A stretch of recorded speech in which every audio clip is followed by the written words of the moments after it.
प्रसन्नम असहाय परकमं महावीरं बंधुदय सत्यजुत्तम ओगादि श्रीतमं बोक्षम ओगादि श्रीतमं बोक्षम। बोले महावीर भगवान की जय। आचार्य नेमिचंद महाराज की जय। आचार्य गुरु विद्यासागर जी महाराज की जय।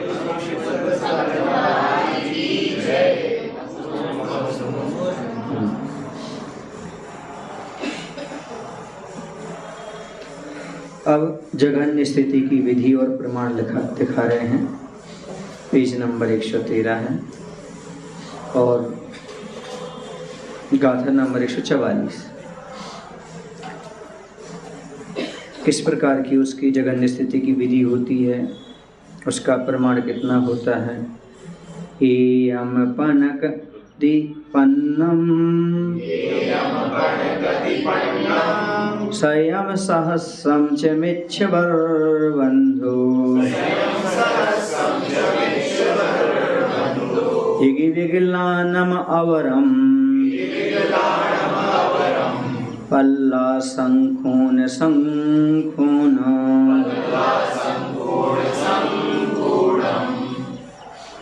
मिथ्यात्व की उत्कृष्ट स्थिति को एक इंद्रिय जीव, एक सागर, सब अब किसके कौन से स्वामी मतलब कौन कितना बांध सकता है ये बता रहे हैं।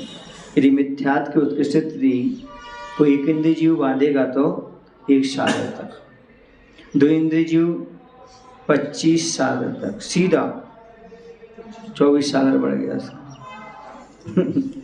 दो इंद्रिय वाला। मात्र एक इंद्रिय तो बड़ी, कौन सी इंद्रिय बड़ी, रसना इंद्रिय।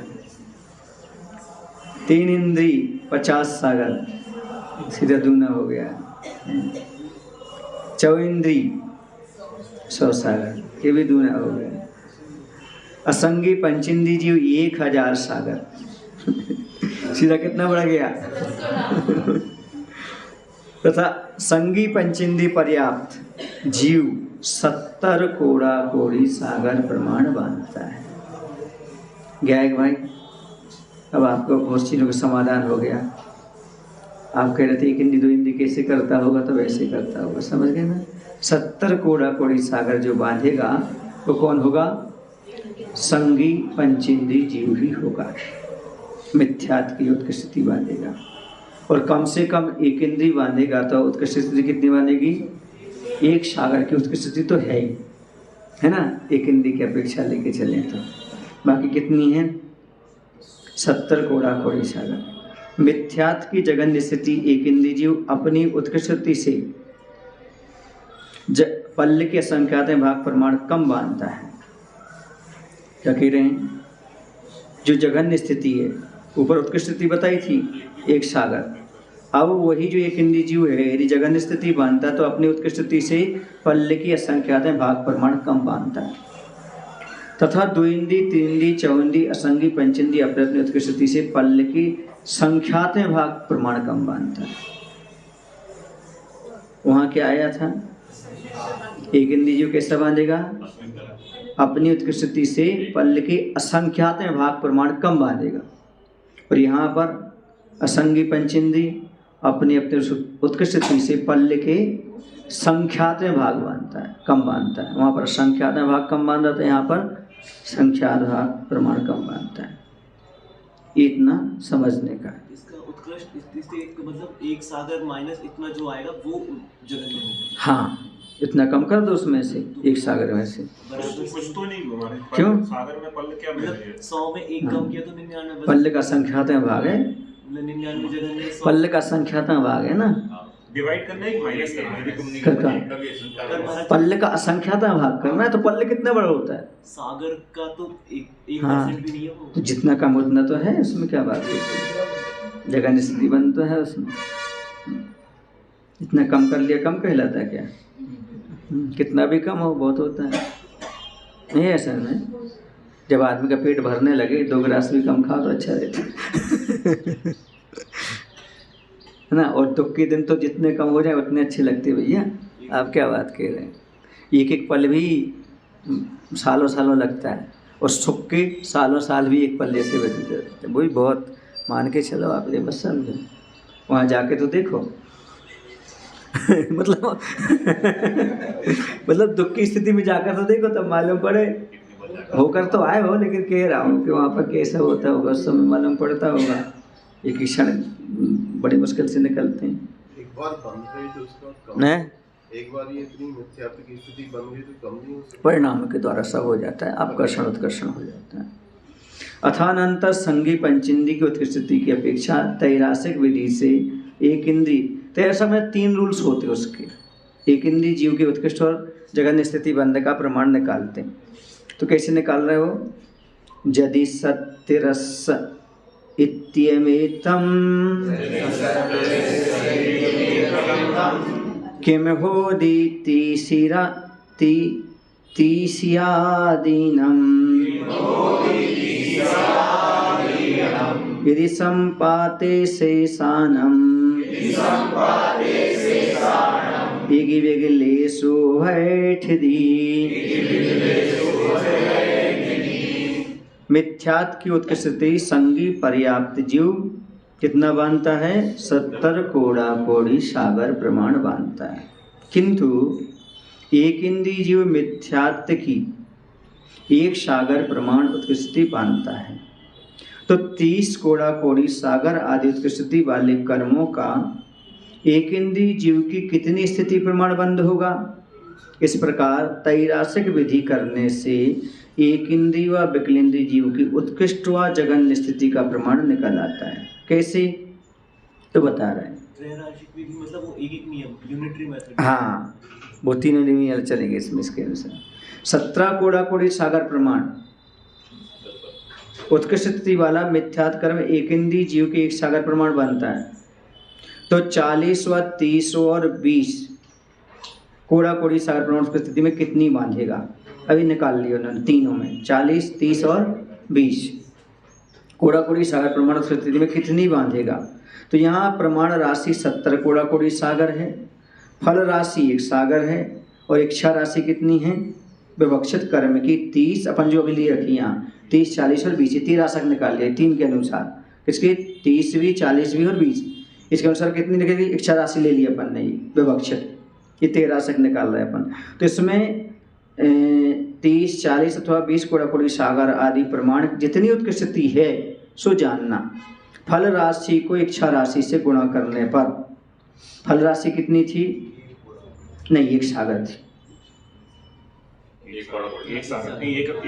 फल राशि 1 सागर है ना। यहाँ प्रमाण राशि रहेगी वो तो 70 कोड़ा कोड़ी, प्रमाण राशि 70 कोड़ा कोड़ी रहेगी, फल राशि 1 सागर रहेगी, और इच्छा राशि जो है ना वो जो अपने ली है 30, 40 और 20 ऐसी रहेगी। हाँ, तो फल राशि को इच्छा राशि से गुणा करने पर जो प्रमाण आया उसका विवक्षित कर्म की उत्कृष्टि में भाग देने पर जो लब्ध आवे उतने उतने प्रमाण उत्कृष्टि एक इंद्रिय जीव की बनती है। इस प्रकार तैरासिक विधि से 40 कोड़ा कोड़ी सागर प्रमाण बंधने वाली 16 कसायों की जो स्थिति है उसमें एक इंद्रिय की, किसके? एक इंद्रिय के उत्कृष्टि 1 सागर की 4/7 भाग प्रमाण बनती। कितनी कम हो गई हैं? आधे से अराउंड थोड़ी कम। हाँ, तो कम कहलाती क्या? ये ज़्यादा कहलाती क्या? इसी तरह से क्रम से 30 कोड़ा कोड़ी सागर की उत्कृष्टि वाले असाता वेदनी की तथा ज्ञानावरण, दर्शनावरण, अंतराय, इन 3 घाती कर्मों की 19 प्रकृतियों की एक इंद्रिय जीव के उत्कृष्टि 1 सागर के 3/7 भाग प्रमाण बनती है तथा 20 कोड़ा कोड़ी सागर प्रमाण वाले कर्म की 2/7 सागर प्रमाण बनती है और कम होती जा रही है। ये 2 इंद्रिय जीव के 70 कोड़ा कोड़ी की उत्कृष्टि में से मिथ्यात्व कर्म का 25 सागर प्रमाण बंध होता है। तो 30 कोड़ा कोड़ी सागर स्थिति वाला जो कर्म है उसका 2 इंद्रिय जीव की कितने सागर का स्थिति बंध होगा? तो इस प्रकार 13 से करने पर 75 सागर का 7वां भाग, 75 बटे कितने हो जाएंगे? 7 लब्ध आएगा, क्योंकि वहाँ ऊपर करके आए अपन ऐसा पहले। तो 40 कोड़ा कोड़ी सागर की स्थिति वाले कर्म का 100 सागर के 7वां भाग, प्रमाण उत्कृष्ट स्थिति बंद होगा। इसी प्रकार सभी कर्मों की स्थिति एक इंद्रिय से 25 गुनी दो इंद्रिय जीव की बनती है। अपन पहले पढ़ के आए, एक सार हुआ तो 25 होता है, पर वहाँ पर कितना हो जाएगा, वो 50 हो जाएगा, फिर 100 हो जाएगा। अपन पढ़ करके आए, क्या कह रही है?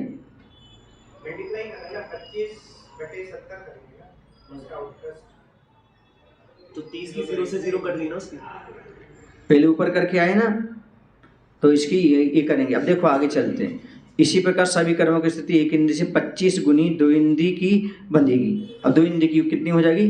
25 गुनी हो जाएगी। ऐसा तीन इंद्रिय जीवों के सभी कर्मों की उत्कृष्ट स्थिति एक इंद्रिय से। अब तीन इंद्रिय कैसी हो जाएगी? एक इंद्रिय से ले रहा सब, एक इंद्रिय से वो 25 गुनी थी, कितनी है? 50 गुनी। चौर इंद्रिय जीवों के सभी कर्मों की उत्कृष्ट स्थिति एक इंद्रिय से 100 गुनी है। एवं असंगी पंचेंद्रिय जीवों के सभी कर्मों की उत्कृष्ट स्थिति एक इंद्रिय से 1000 गुनी है। इतना क्रम समझ लो, इसका इतना याद हो जाए, बहुत बड़ी बात। क्या हुआ अर्थ? एक इंद्रिय की कितनी है? एक सागर। अब उसमें दो इंद्रिय की कितनी हो जाएगी? उससे एक इंद्रिय से 25 गुनी हो जाएगी। तीन इंद्रिय की एक इंद्रिय से 50 गुनी, चार इंद्रिय की 100 गुनी, पंच इंद्रिय की, असंगी पंचेंद्रिय जीवों की सभी कर्मों की उत्कृष्ट स्थिति एक इंद्रिय से 1000 गुनी हो जाएगी। ठीक है ना, बन जाएगी। इसी प्रकार त्रैरासिक विधि से उत्कृष्ट स्थिति निकालकर इसमें से एक इंद्रिय के पल्ल का असंख्यात्मा, एक इंद्रिय के पल्ल का असंख्यात्मा और विकल इंद्रिय के संख्यात्मा भाग काम कर देने पर जगन्य स्थिति प्राप्त हो जाती है। इतना यहाँ पर इन्होंने रूल्स बताया। पुनः आबाधा की कुछ विशेषता दिखाते। आबाधा समझते हो ना? जब कर्म बन गया, जब तक उदय में नहीं आ रहा है, तब तक ये क्या कहलाएगी? आबाधा काल कहलाएगा। सन्नि असन्नि चौके एके अंतो मुहूर्तमावाहा जेठे संखे जगुना आवली संखम असंख भाग हियम।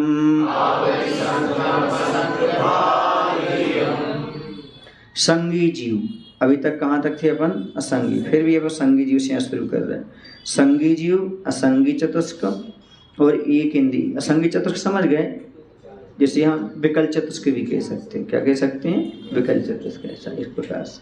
तो और एक इंद्रिय जीव की प्रकृतियों की जघन्य आबाधा, दई संगी जीव, असंगी चतुष्क और एक इंद्रिय जीव के, हाँ, प्रकृतियों की जघन्य आबाधा अंतर्मुहूर्त प्रमाण है। कितनी है? जघन्य आबाधा पड़ेगी तो कितनी पड़ेगी? अंतर्मुहूर्त। एवं उत्कृष्ट आबाधा संगी जीवों में अपनी जघन्य आबाधा से संख्यात गुणी हो जाएगी। उत्कृष्ट आबाधा संगी जीवों में अपनी जघन्य आबाधा से संख्यात गुणी हो जाएगी और असंगी चतुष्क में अपनी जघन्य आबाधा से आवली की संख्यात में भागाधिक हो जाएगी तथा एक इंद्रिय में अपनी जघन्य आबाधा से आवली के संख्यात में भागाधिक। समझना, नहीं समझे? जैसे इन्होंने पहले तीनों चीजें ले ली, संगी जीव भी ले लिए है ना, असंगी चतुष्क भी ले लिए, दो इंद्रिय, तीन इंद्रिय, चार इंद्रिय और असंगी पंच इंद्रिय ले लिए, फिर एक इंद्रिय जीव ले ली। इनकी उन्होंने कहा इनकी प्रकृतियों की जघन्य आबाधा कितनी है? कितनी है? जघन्य तो बता दी उन्होंने, कितनी है? अंतर्मुहूर्त प्रमाण है। अब यहाँ पर कह रहे हैं उत्कृष्ट आबाधा संगी जीवों में अपनी, अब उत्कृष्ट आबाधा कितनी बनेगी? तो संगी जीवों में अपनी जघन्य आबाधा, जघन्य आबाधा कितनी थी? अंतर्मुहूर्त, उससे संख्यात गुणी ले लेना। और असंगी चतुष्क में अपनी जघन्य आबाधा की आवली के संख्यात में भागाधिक ले लेना। कितनी थी? उसकी भी अंतर्मुहूर्त थी, तो इसमें आ जाएगा उसका आवली की संख्यात में भाग अधिक, उत्कृष्ट आबाधा। और एक इंद्रिय में भी अपनी जगह अंतर्मुहूर्त थी जघन्य आबाधा, तो उससे आवली के असंख्यात में भाग अधिक। समझना, ये इसका अर्थ है। क्या कह रहे हैं? संगी पंचेंद्रिय जीवों की जघन्य आबाधा अंतर्मुहूर्त है और जघन्य स्थिति बंध अंतः कोड़ा कोड़ी सागर प्रमाण है। कर्म बंध के होने के पश्चात कर्म जब तक उदय अथवा उदीर्णा रूप नहीं होता तब तक के काल को उदय आबाधा या उदीर्णा आबाधा काल कहते हैं। बंध के समय उदय आबाधा काल पड़ता है। बंध के समय क्या पड़ता है? उदय आबादा काल, किंतु उदीर्ण आबादा काल एक आवली प्रमाण है। कितना है उदीर्णा? और उदय उदीर्णा क्या है? नदी बहती चली आ रही है, ये सामान्य से पानी बह रहा है, ये उदय है। और क्या बाढ़ आ गई, एकदम से सारा पानी बह रहा है, ये उदीर्णा हो गई। समझ ना? अकालो, अकाल में उदय में आ जाना से उदीर्णा कहलाती है। अकाल उपपच्यते उदीर्णा, अकाल में उदय में आ गया तो क्या कहलाएगा? उदीर्णा। और जो काल में चल रहा है वो उदय चलेगा। नहीं नहीं, अभी नहीं ली इसमें, अभी मात्र अपन को उदय उदीर्णा में चलना है। हाँ वो अलग, अभी यहाँ पर जो चल रहा है वो विषय अभी नहीं पढ़ना अपन को। अभी जो विषय जितना खोला उतना ही, नहीं तो अभी गड़बड़ी में चले जाओगे। अभी तो मात्र यही लेके चलो उदय उदीर्णा की परिभाषा क्या है ना। तो इसको बंदावली या अचलावली भी कहते हैं। क्या कहते हैं इसको? बंदावली कह लो और अचलावली भी कह लो। एक इंद्री की उत्कृष्ट, एक इंद्री की स्थिति से दो इंद्री आदि की स्थिति संख्यात गुणी है। कितनी है? एक इंद्री की स्थिति से दो इंद्री की स्थिति संख्यात गुणी है। संगी पंचेंद्री जीव की आवाधा से असंगी पंचेंद्री, चौरिंद्री, तीन इंद्री, द्विइंद्री और एक इंद्री जीवों की आवाधा क्रम से संख्यात गुणी कम कम है। आवाधा गिना रहे, क्या गिना रहे हैं? आवाधा बता रहे हैं। संगी पंचेंद्री की आवाधा से असंगी पंचेंद्री, चौरिंद्री, तीनिंद्री, द्विइंद्री, एक इंद्री की आवाधा क्रम से संख्यात गुणी कम कम हो गई। कैसी हो गई इनकी? हाँ, मतलब जल्दी जल्दी शून्योदय आ जाएंगे। किंतु सर्व असंगी जीवों की आवादा का प्रमाण अंतर्मुहूर्त ही है। जो भी असंगी जीव हैं उनकी आवादा प्रमाण कितना है? अंतर्मुहूर्त ही है, यानी अंतर्मुहूर्त बाद शून्योदय में आ सकता है, क्योंकि अंतर्मुहूर्त के भेद बहुत हैं। हाँ, क्या कह रहे हैं? नहीं नहीं नहीं, हमने अभी बताया ना आपको, जैसे किसी चीज को अपने बांध लिया, कर्म को बांध लिया, अब वो बांधा है, जब तक वो उदय में नहीं आएगा वो तो चलेगी उदय के बाद। कब तक चलेगी वो? वो जब तक रहेगी, वो जब तक रहेगी। हाँ, और जब तक ये भाई सत्ता में है, मतलब उदय में नहीं आ रहा है, लेकिन वो चलती रहेगी उदय में, तो जब तक वो पूरी समय नहीं हो जाएगा उसका तब तक। लेकिन जब तक वो उदय में नहीं आ रही ऐसन में, तब तो क्या कहलाएगा? आवादा काल। आप बाजार से आटा खरीद कर लाए, मान लो 10 किलो लेकर आए। कितना लेकर आए? 10 किलो लेकर। अभी आपका पैक रखा है, ये आवादा काल है। जैसे आपने खोला, अब वो कितने दिन तक चलेगा? वो उसकी स्थिति चलती रहेगी, उसकी उदय चलता रहेगा वहाँ तक। लेकिन जब तक वो है आपने नहीं खोला, तब तक क्या कहलाएगा? वो आवादा काल। ठीक है ना, समझने के लिए ऐसी कर्म का। तो एक इंद्री की जघन्य आवादा से दो इंद्री की जघन्य आवादा क्रम से 25, 50, 100 और 1000 गुनी है, तथा उत्कृष्ट आवादा के प्रमाण से संगी जीवों की तो संख्यात गुणी है। बंध जब होता है कर्म का तो उसकी स्थिति तो पड़ती है, उसका आवादा काल भी पड़ता है क्या? साथ में कितने समय बाद बंध उदय में आएगा? क्या वो बता, ये तो कह रहे हैं, और क्या कह रहे हैं? मतलब ये अपन जैसे कर्म को चाहते तो उसमें जब तक वो उदय में नहीं आता उसको आवादा काल कहते। कोई आवादा काल बनता नहीं है, उसके समय का नाम आवादा काल है। कोई प्रकृति थोड़ी जो प्रकृति बंधी है। वो आवादा काल मतलब इतने देर बाद वो बनेगी, सीधी बात ये है। वो जो समय लग रहा है देरी का, उसका नाम आवादा काल। तो बता दिया उनके कितनी है, इतनी बार, और तुम्हें आते जाएगी वो ऐसा। असंगी पंचेंद्री व विकलत्र जीवों की अपनी अपनी जघन्य आवादा से यद्यपि आवली की संख्यात व भाग प्रमाण अधिक उत्कृष्ट आवादा है, तथापि वह उत्कृष्ट आवादा असंगी पंचेंद्री से एक इंद्री परंक्रम से संख्यात गुणी हीन जानना। इतना विशेष वहाँ पर वो क्या कह रहे हैं कि असंगी पंचेंद्री व विकलत्र जीवों की अपनी अपनी जघन्य आवादा से यद्यपि आवली के संख्यात्मक भाग प्रमाण अधिक उत्कृष्ट आवादा है, उत्कृष्ट आवादा उससे है, लेकिन फिर भी क्या लेना इसमें? उत्कृष्ट आवादा असंगी पंचेंद्री से एक इंद्री पर्यंत क्रम से कैसी है? संख्यात गुणीहीन जानना, तथा एक इंद्री जीव में अपनी जघन्य आवादा से आवली का असंख्यात्मक भाग प्रमाण अधिक उत्कृष्ट आवादा समझनी चाहिए। यहाँ एक इंद्री जीव के उत्कृष्ट आवादा के प्रमाण में से जघन्य आवादा का प्रमाण घटाने से जो प्रमाण बचे, उसमें एक और मिला देने से जो प्रमाण होता है, उतने आवादा के भेद एक इंद्री जीव के हैं। क्या बता दिया उन्होंने? जो एक इंद्री जीव की उत्कृष्ट आवादा के प्रमाण हैं, उसमें से जघन्य आवादा का प्रमाण पहले घटाओ, उसको घटाने से जो प्रमाण बचे उसमें एक और मिला दो, सो जो प्रमाण होता है उतने आवादा के भेद एक इंद्रिय जीव के हो जाएंगे। सीधी सी बात है। इसी प्रकार दो इंद्री, तीन इंद्री, चौंदी, असंगी और असंगी की अपनी अपनी उत्कृष्ट आबादा की प्रमाण में से अपनी अपनी जगन्य आबादा का प्रमाण घटाकर उसमें एक मिलाने से आबादा के भेदों का प्रमाण हो जाएगा। आदि अंते शुद्धे वट्ट हृदय रूप संजते ठाना। आदि को अंत में से घटाकर उसमें वृद्धि का भाग देकर, आदि को अंत में से घटाकर उसमें वृद्धि का भाग देकर एक और मिलाने पर स्थानों का प्रमाण होता है। यहाँ आदि तो जगन्य आबादा है और अंत उत्कृष्ट आबादा है, अतः उत्कृष्ट आबादा में से जगन्य आबादा को घटाकर वृद्धि के प्रमाण एक का भाग दे दो और जो संख्या प्राप्त हो जाए उसमें एक मिलाने पर आबादा के भेद रूप स्थानों का प्रमाण होता है। यहाँ जघन्य से एक एक समय बढ़ाते बढ़ाते उत्कृष्ट भेद हैं, अतः वृद्धि का प्रमाण यहाँ पर एक हुआ।